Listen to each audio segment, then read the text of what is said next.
ग्वालियर में regional tourism conclave में हिस्सा लेने के बाद मुख्यमंत्री डॉक्टर मोहन यादव मुरैना पहुंचे। पिपरसेवा गांव में उन्होंने solar electrolyser green hydrogen manufacturing plant का भूमि पूजन किया।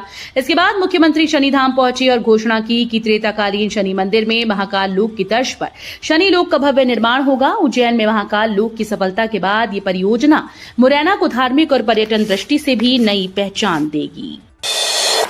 मध्य प्रदेश में शुरू करें खुद का बिजनेस, सरकार दे रही 10 लाख रुपए तक की आर्थिक मदद। मध्य प्रदेश में अगर आप खुद का बिजनेस शुरू करना चाहते हैं तो मुख्यमंत्री स्वरोजगार योजना आपके लिए मददगार साबित हो सकती है। इस योजना के तहत राज्य सरकार युवाओं को अपने व्यवसाय को स्थापित करने के लिए आर्थिक सहायता प्रदान कर रही है। इच्छुक व्यक्ति इस योजना के तहत 10 लाख रुपए तक का लोन लेकर अपना काम शुरू कर सकते हैं। सरकार का उद्देश्य युवाओं को रोजगार के जरिए रोजगार देने और उन्हें सफल बिजनेसमैन बनाने का है। योजना के लिए आवश्यक दस्तावेज और आवेदन की प्रक्रिया संबंधित सरकारी पोर्टल पर उपलब्ध है। मध्य प्रदेश के किसानों को बड़ी राहत, केंद्र खरीदेगा 68,000 टन अतिरिक्त मूंग। मध्य प्रदेश सरकार ने किसानों के दबाव में न्यूनतम समर्थन मूल्य पर 68,604 टन अतिरिक्त ग्रीष्मकालीन मूंग खरीदी थी। आशंका थी कि यदि केंद्र ने इसे सेंट्रल पूल में शामिल नहीं किया तो वित्तीय भार प्रदेश पर पड़ेगा। अब भारत सरकार ने राहत देते हुए निर्णय किया है कि अतिरिक्त खरीदी गई मूंग को भी सेंट्रल पूल में लिया जाएगा। इससे प्रदेश को लगभग 600 करोड़ रुपए की बचत होगी और किसानों को भुगतान भी इसी राशि से किया जाएगा। एमपी में 2 साल में 36,000 बाल विवाह रोके गए, राजगढ़ सबसे प्रभावित। बच्चों के अधिकारों की सुरक्षा में मध्य प्रदेश ने बड़ी पहल की। जस्ट राइट्स फॉर चिल्ड्रन के संस्थापक भुवन रिभू ने भोपाल में बताया कि पिछले 2 साल में प्रदेश के 41 जिलों में 36,838 बाल विवाह रोके गए। इसके अलावा 4,777 बच्चों को ट्रैफिकिंग से बचाया गया और 1,200 से ज्यादा पीड़ित बच्चों को न्याय दिलाया गया। आंकड़ों के मुताबिक राजगढ़ जिले में 46% बच्चियां बाल विवाह की शिकार होती हैं। विशेषज्ञों का मानना है कि एमपी बच्चों के खिलाफ अपराध रोकने की राष्ट्रीय लड़ाई का नेतृत्व करने की क्षमता रखता है। मध्य प्रदेश सरकार तैयार करेगी 3 साल का रोलिंग बजट। प्रदेश सरकार पहली बार 3 साल का रोलिंग बजट तैयार करने जा रही है। ये बजट 2026-27, 27-28 और 28-29 को कवर करेगा। ये पहल विकसित मध्य प्रदेश 2047 रणनीति के तहत की जा रही है। 15 से 30 सितंबर तक विभागवार बैठकें होंगी, जबकि 1 से 15 नवंबर तक दूसरी चरण की चर्चा होगी। नई योजनाओं के प्रस्ताव 31 अक्टूबर तक प्रस्तुत किए जाएंगे। इससे पहले विभागों को प्रशिक्षण भी दिया जा चुका है। इंदौर सराफा चौपाटी पर बड़ा फैसला, 9 सदस्यीय कमेटी गठित, रात 10 बजे के बाद ही लगेंगी दुकान। इंदौर के मशहूर सराफा चौपाटी को लेकर बड़ा निर्णय लिया गया। महापौर पुष्यमित्र भार्गव ने व्यापारी एसोसिएशन के पदाधिकारियों के साथ बैठक कर 9 सदस्यीय कमेटी गठित की। ये समिति 5 से 7 दिनों में रिपोर्ट तैयार कर चौपाटी के स्वरूप, संचालन समय और सुरक्षा के लिए दिशा निर्देश देगी। समिति में 3 सदस्य सोना चांदी व्यापारियों से, 3 चौपाटी व्यापारियों से और 3 सदस्य निगम अधिकारियों व MIC से होंगे। और भी समिति का हिस्सा रहेंगे। एमपी में प्रशासनिक फेरबदल की तैयारी, गाजियाबाद में पहली ड्रोन परीक्षण लैब तैयार। मध्य प्रदेश में सरकार जल्द ही बड़े पैमाने पर प्रशासनिक फेरबदल करने जा रही है। खराब परफॉर्मेंस वाले कलेक्टर्स पर गाज गिर सकती है। वहीं युवा अफसरों को नई जिम्मेदारियां सौंपी जाएंगी। कई जिलों में लंबे समय से पद खाली हैं, जहां फिलहाल प्रभारी अधिकारियों के भरोसे काम चल रहा है। उज्जैन में भी एडिशनल कमिश्नर रत्नाकर झा स्थायी तौर पर कमिश्नर का कार्यभार संभाल रही हैं। उधर गाजियाबाद में देश की पहली ड्रोन परीक्षण प्रयोगशाला तैयार कर ली गई है। भोपाल में अक्टूबर से दौड़ेगी मेट्रो, अधूरे कामों को सितंबर तक निपटाने की तैयारी। भोपाल वासियों का इंतजार अब खत्म होने जा रहा है। अक्टूबर से मेट्रो का कमर्शियल रन शुरू होगा। प्रधानमंत्री नरेंद्र मोदी हरी झंडी दिखाकर इसे जनता को समर्पित करेंगे। इसके लिए शेष कामों पर तेजी से काम चल रहा है। नगरीय प्रशासन और आवास विभाग के अधिकारी हर रोज प्रगति की मॉनिटरिंग कर रहे हैं। लक्ष्य है कि सितंबर के अंत तक सभी अधूरे काम पूरे होंगे। वहीं सुरक्षा को ध्यान में रखते हुए commissioner of metro rail safety की टीम सितंबर में भोपाल आएगी। रतलाम के किसानों को मिलेगा 3 करोड़ रुपए का मुआवजा। रतलाम में बिजली, सजावट, बाईपास और रेलवे ब्रिज निर्माण के दायरे में आने वाली निजी जमीन के 13 में से 9 किसानों को मुआवजा मिलेगा। इसके लिए नोटिफिकेशन जारी कर दिया गया है। किसी ने आपत्ति नहीं दर्ज कराई, इसलिए अब कलेक्टर कार्यालय से राशि का भुगतान जल्द किया जाएगा। कुल मुआवजा 3 करोड़ रुपए होगा। ये कदम किसानों के हितों की सुरक्षा और परियोजना के समय पर पूरा होने के लिए अहम माना जा रहा है। इससे प्रभावित किसानों को उनकी जमीन के बदले न्याय संगत लाभ मिलेगा। अपर मुख्य सचिव शिवशेखर शुक्ला को गृह विभाग का अतिरिक्त प्रभार। मध्य प्रदेश शासन ने 1994 बैच के वरिष्ठ आईएएस अधिकारी शिवशेखर शुक्ला को गृह विभाग का अतिरिक्त प्रभार सौंपा है। वे वर्तमान में अपर मुख्य सचिव संस्कृति व पर्यटन विभाग सहित अन्य पदों पर कार्यरत हैं। सामान्य प्रशासन विभाग की ओर से 1 सितंबर 2025 को जारी आदेश में कहा गया कि शुक्ला को यह जिम्मेदारी उनके वर्तमान कार्यों के साथ दी गई। आदेश पर मुख्य सचिव अनुराग जैन के हस्ताक्षर हैं। इस कदम से प्रशासनिक कामकाज में तेजी और बेहतर समन्वय की उम्मीद जताई जा रही है। मध्य प्रदेश सरकार का बड़ा ऐलान, मजदूरों को हर महीने 5,000 रुपए। मध्य प्रदेश सरकार ने लाडली बहना योजना के बाद मजदूरों के लिए नई सौगात की घोषणा की। मुख्यमंत्री डॉक्टर मोहन यादव ने सोशल मीडिया पर बताया कि अब राज्य के मजदूरों को प्रोत्साहन राशि के तहत हर महीने 5,000 रुपए दिए जाएंगे। इस पहल का उद्देश्य आर्थिक रूप से कमजोर वर्ग को सहायता प्रदान करना और उनकी जीवन गुणवत्ता में सुधार लाना है।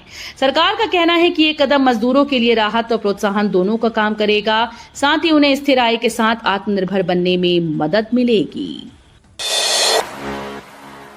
यूडीआईएससी रिपोर्ट, टॉयलेट न होने से बच्चों को किडनी इंफेक्शन का खतरा। केंद्र सरकार के सर्वे यूडीआईएससी प्लस 2024-25 के अनुसार मध्य प्रदेश में 1,22,120 सरकारी और सहायता प्राप्त स्कूल में 1.5 करोड़ से अधिक बच्चे पढ़ाई कर रहे हैं, लेकिन इनमें 10 से 20% स्कूल्स में बुनियादी सुविधाएं भी नहीं है। खासतौर पर टॉयलेट की कमी के कारण बच्चे पेशाब रोक रहे हैं, जिससे किडनी और मूत्रमार्ग संबंधी गंभीर समस्याओं का खतरा बढ़ गया है। रिपोर्ट में चेतावनी दी गई कि बच्चों की सेहत और शिक्षा दोनों प्रभावित हो रही हैं। विशेषज्ञों का कहना है कि तत्काल सुधार और बुनियादी सुविधाओं की उपलब्धता जरूरी है। सीएम मोहन यादव मुरैना में भड़के, राहुल गांधी पर तीखा हमला, कहा डूब मरना चाहिए। मुख्यमंत्री डॉक्टर मोहन यादव रविवार को मुरैना दौरे पर थे, जहां उन्होंने भारत के पूर्व प्रधानमंत्री अटल बिहारी वाजपेयी की भव्य प्रतिमा का अनावरण किया। इस अवसर पर उन्होंने कांग्रेस और विशेष रूप से नेता प्रतिपक्ष राहुल गांधी पर जमकर निशाना साधा। सीएम ने राहुल गांधी की जिम्मेदारी और राजनीति की आलोचना करते हुए कहा कि उन्हें डूब मरना चाहिए। इसके अलावा उन्होंने रजौधा में 27 करोड़ रुपए की लागत से तैयार सांदीपनी स्कूल का उद्घाटन भी किया। उनके इस बयान ने राजनीतिक गलियारों में हलचल पैदा कर दी। 24 घंटे में दूसरी बार हमला, नीमच में जीतू पटवारी पर फेंकी गई बोतल और कंकड़। मध्य प्रदेश कांग्रेस कमेटी अध्यक्ष जीतू पटवारी पर 24 घंटे में दूसरी बार हमला हुआ। सोमवार दोपहर को नीमच दौरे के दौरान भीड़ में शामिल अज्ञात व्यक्ति ने पटवारी पर बोतल और कंकड़ फेंके। यह हमला उस वक्त हुआ जब वे अपने कार्यक्रम में भाग लेने जा रहे थे। इससे पहले रतलाम दौरे के दौरान उनके वाहन पर पत्थर से हमला किया गया था, जिससे गाड़ी का कांच फूट गया। लगातार हो रहे हमलों ने प्रदेश में सियासत को गरमा दिया है। मुरैना में नई हाइड्रोजन निर्माण इकाई से औद्योगिक और ऊर्जा क्रांति की उम्मीद। मुख्यमंत्री डॉक्टर मोहन यादव ने मुरैना की पिपरसेवा में हो रही हाइड्रोजन निर्माण इकाई का भूमि पूजन किया। उन्होंने कहा कि यह परियोजना नई औद्योगिक क्रांति और नई ऊर्जा क्रांति का आधार बनेगी। मुरैना की ऐतिहासिक धरती पर स्थापित यह इकाई ग्वालियर चंबल क्षेत्र के विकास की नई यात्रा का प्रतीक है।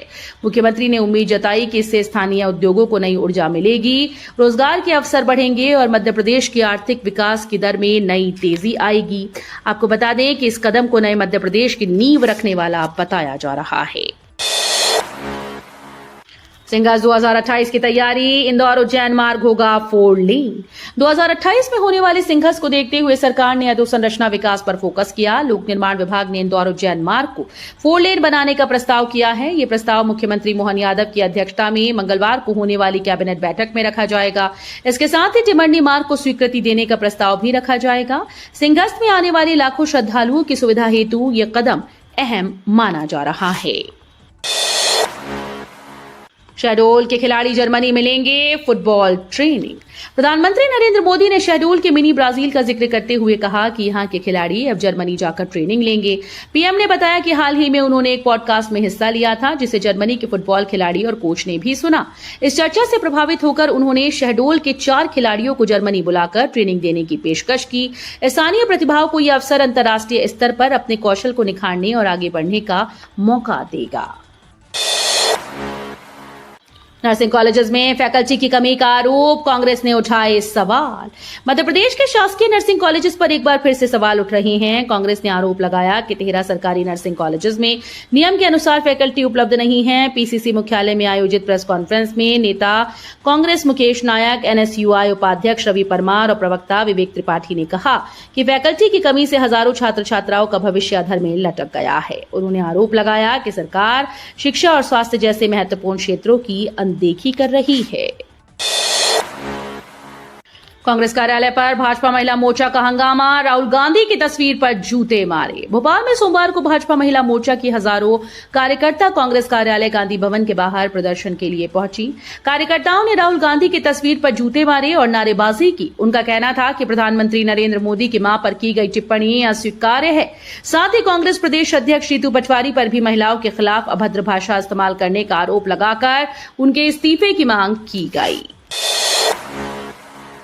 केंद्रीय संयुक्त सचिव का एम्स भोपाल निरीक्षण, व्यवस्थाएं सुधारने के निर्देश। राजधानी भोपाल स्थित एम्स में सोमवार को केंद्रीय स्वास्थ्य मंत्रालय के संयुक्त सचिव अंकिता मिश्रा बुंदेला ने निरीक्षण किया। इस दौरान उन्होंने अस्पताल की व्यवस्थाओं की समीक्षा की और अधिकारियों को सामंजस्य से काम करने के निर्देश दिए। उन्होंने सभी विभागाध्यक्षों के साथ बैठक कर स्पष्ट किया कि विभागीय मामलों में एचओडी के सुझाव और आदेशों को गंभीरता से लें। निरीक्षण के दौरान अस्पताल प्रबंधन से मरीजों की सुविधा और बेहतर स्वास्थ्य सेवाओं पर ध्यान देने को कहा गया। भोपाल में 65 एकड़ सरकारी जमीन का सीमांकन पूरा, रिपोर्ट तैयार होने में देरी। भोपाल के अनंतपुरा कोकता में पशुपालन विभाग की 65 एकड़ जमीन का सीमांकन 3 दिन तक चला। पटवारियों की टीम रिपोर्ट तैयार कर रही है। सोमवार तक रिपोर्ट सौंपने का दावा किया गया था, लेकिन ये कलेक्टर तक नहीं पहुंची। तहसीलदार का कहना है कि फाइनल रिपोर्ट 1-2 दिन में सौंप दी जाएगी। रिपोर्ट आने के बाद जिला प्रशासन कब्जा करने वालों को नोटिस जारी करेगा और फिर अवैध कब्जा हटाने की कार्यवाही शुरू की जाएगी। कलेक्टर के निर्देश पर आगे की पूरी प्रक्रिया तय होगी। रीवा की आयुषी वर्मा बनेंगी भारतीय सेना में लेफ्टिनेंट।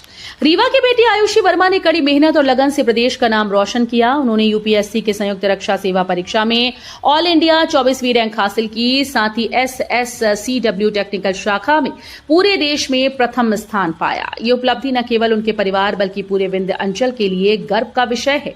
आयुषी अब ऑफिसर्स ट्रेनिंग एकेडमी चेन्नई में प्रशिक्षण लेंगी, जहां वे नेतृत्व, रणनीति और तकनीकी कौशल सीखेंगी। प्रशिक्षण पूरा होने के बाद वे भारतीय सेना में लेफ्टिनेंट के रूप में देश की सेवा करेंगी। महाआर्यन सिंधिया होंगे एमपीसीए के नए अध्यक्ष। मध्य प्रदेश क्रिकेट एसोसिएशन की नई कार्यकारिणी 6 साल बाद बदलने जा रही है। इस बार सभी पदों पर नए चेहरे दिखाई देंगे। सबसे खास बात यह है कि अध्यक्ष पद की कमान महाआर्यमन सिंधिया संभालेंगे। 29 वर्षीय महाआर्यमन इस पद पर चुने जाने वाले सबसे कम उम्र के अध्यक्ष होंगे। उन्होंने अध्यक्ष पद के लिए नामांकन दाखिल किया और उन्हें किसी ने भी चुनौती नहीं दी। सिंधिया परिवार की ये तीसरी पीढ़ी है जो एमपीसीए की जिम्मेदारी संभाल रही है। महाआर्यमन वर्ष 2022 से ग्वालियर संभागीय क्रिकेट एसोसिएशन के उपाध्यक्ष पद पर कार्यरत हैं। भोपाल में सीएम डॉक्टर मोहन यादव ने किया विक्रमादित्य वैदिक घड़ी और ऐप का लोकार्पण। भोपाल में सोमवार को मुख्यमंत्री डॉक्टर मोहन यादव ने मुख्यमंत्री निवास पर विक्रमादित्य वैदिक घड़ी और मोबाइल ऐप का लोकार्पण किया। इस घड़ी की खासियत ये है कि ये सूर्य की गति के आधार पर चलती है और सूर्योदय से नए दिन की शुरुआत करती है। कार्यक्रम की शुरुआत शौर्य स्मारक से युवाओं की बाइक व पैदल मार्च से हुई, जो मुख्यमंत्री निवास तक पहुंचा। यहां भारत के समय की पुनर्स्थापना विषय पर युवा संवाद हुआ। इंदौर में भी सजता है चोर बाजार, शोरूम का कीमती सामान बेहद कम दामों पर। इंदौर में चोरी की घटनाएं जहां पुलिस के लिए सिरदर्द हैं, वहीं पुलिस के लाख निगरानी के बावजूद इंदौर में आज भी चोरों की विरासत के रूप में चोर बाजार सजता है। इस बाजार में चोरी से लेकर साहूकारी और शोरूम पर बेचने वाले नए पुराने थोक माल की बिक्री होती है। यहाँ ऐसे ग्राहक उमड़ते हैं जो शोरूम में जाकर महंगा सामान नहीं खरीद सकते हैं। ऐसे लोग यहाँ आकर अपनी इच्छा और शौक पूरा करते हैं। ये चोर बाजार इंदौर में 3 दशक से लग रहा है। तो ये थी आज की 25 फटाफट बड़ी खबरें। अगर आपको न्यूज पसंद आई हो तो वीडियो को लाइक और शेयर जरूर करें। धन्यवाद।